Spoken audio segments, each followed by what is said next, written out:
Finger message.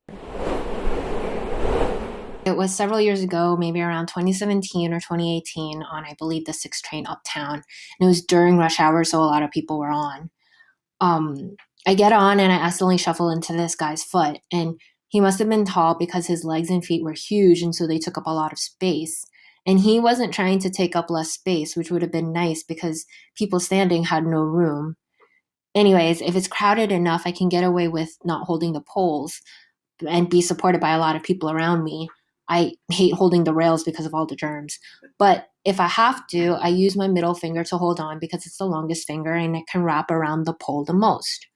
So I shuffle into this guy, but I don't really say sorry because New Yorkers just don't talk or acknowledge each other during rush hour. And the guy just glares at me. And then he decides to step on my foot really hard. So I stare back at him and move my foot away and just readjust. I'm like, what the fuck? But fine, maybe it was accidental. I'm on my phone holding the pole with my middle finger and he continues to stare at me. And I glance at him every so often, wondering why. But then I realize he's putting his middle finger up at me. At first, it's kind of subtle. He keeps his hands near his waist. So I don't react.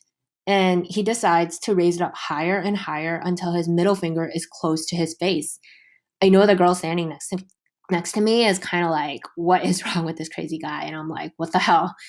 And it just takes his crazy glares before I realize that he thinks my middle finger wrapped on the pole is my way of subtly saying fuck you to him for having stepped on my foot, I guess. At first, I'm like, well, I won't change my behavior because of this guy, but his glares get so aggressive that I wonder if he's going to attack me because he's racist. I'm not white, but he is. I don't know.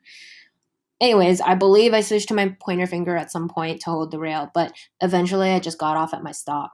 And thankfully before him, so I don't have to deal with him aggressively pushing me off or something as he exits.